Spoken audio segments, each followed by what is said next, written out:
This video is going to show you how to prepare a payroll register. These are some of the key terms that we have discussed in class and that you will want to be familiar with while we are completing the payroll register.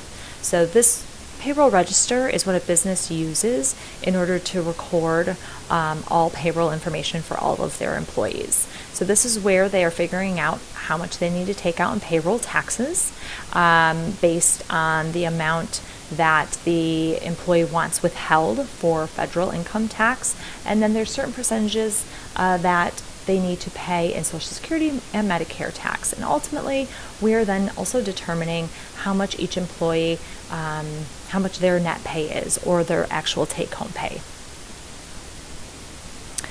So first I want to take a quick look at a payroll register. As you can see, this has a lot of information, and employers are required to withhold payroll taxes for each employee. Payroll taxes are calculated as a percentage of the employee's gross pay, which is the same as what their total earnings is. So employers are required to withhold always federal income tax, and usually they are required to withhold state income tax, also possibly city taxes and county taxes.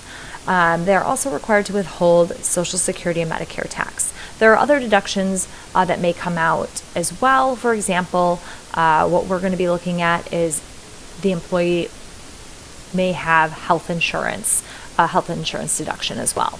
So now we're going to go through and prepare a payroll register. So the first thing that we're going to do is calculate the employee's total earnings for this pay period.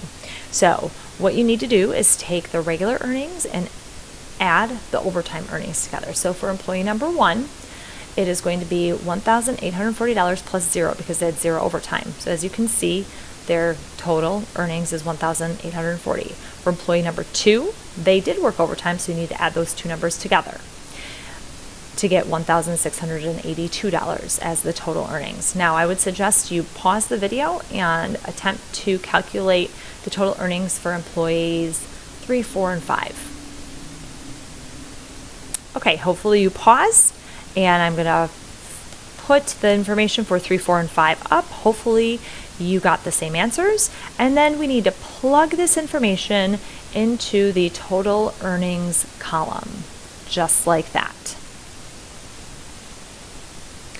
Okay, so the next step is to do state income tax, Social Security tax, and Medicare tax. So we are going to assume that the federal income tax and the health insurance premiums have already been calculated for us, so we do not have to worry about those.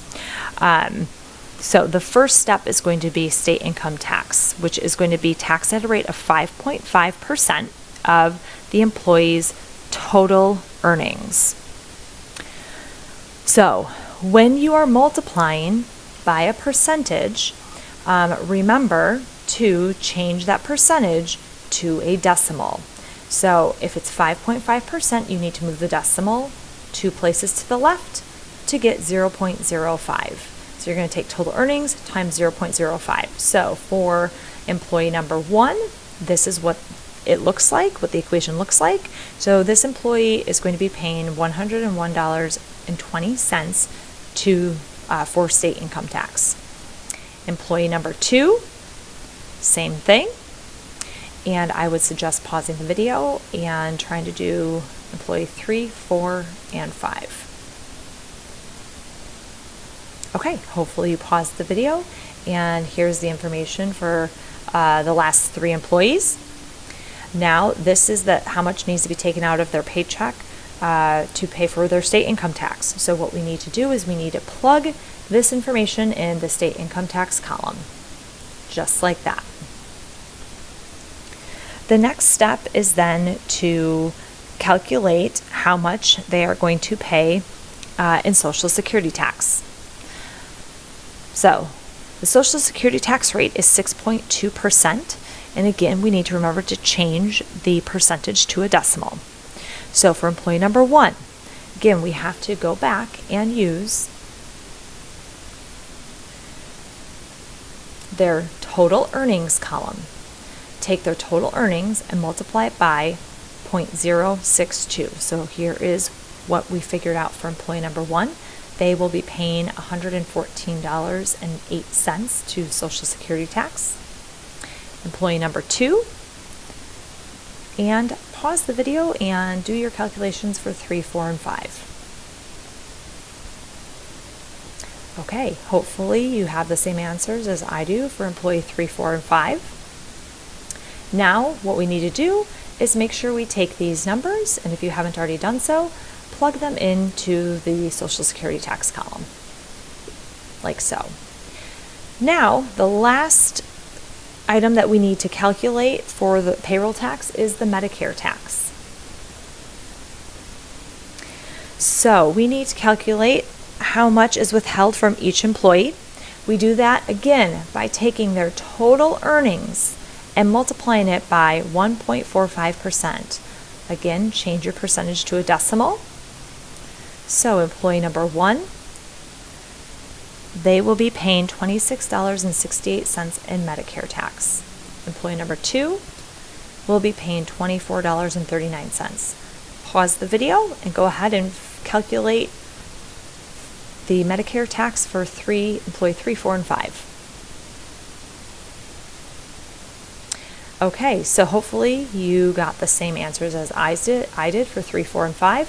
And now what we need to do is go back to, if you haven't done so already, go back to the Medicare tax column and fill in how much will be deducted in Medicare tax. Okay, we have now gone through and we have calculated everything that is going to be coming out of each employee's paycheck. Again, federal income tax and health insurance was already given. So now we need to calculate their total deductions. So their total earnings is how much money they made, but then all of these items are going to be deducted from their paycheck. So we need to add all of these together. So we need to take federal income tax plus state plus Social Security plus Medicare plus health insurance. So forgive this right here. This should be a plus, not an equal sign. So for employee number 1, here's what we're going to do. So their total deductions, if we add everything up, is $673.96. Employee number 2, same thing. Add everything together. Their total deductions will be $486.18. Now, I would suggest that you pause and try to calculate the total deductions for 3, 4, and 5. Okay, hopefully for employee 3, 4, and 5, you have the same total deductions here. And now what we need to do is take that information and plug it into the total deductions column.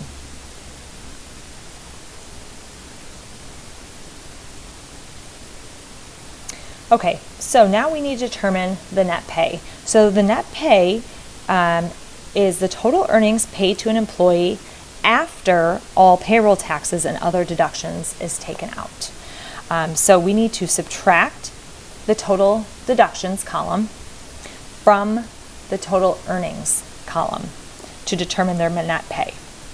So employee 1, we take 1,840, because that's their total earnings, and subtract their total deductions, $673.96. So their net pay is $1,166.04. So that's actually the amount of money they're taking home. Employee 2, do the same thing. And now pause and please do the calculations for employee 3, 4, and 5. Okay, so now 3, 4, and 5, you can see the net pay for each employee. Again, this is the actual amount of money that the employee is taking home. And we now need to take this information, and if you have not already done so, plug it into the net pay column.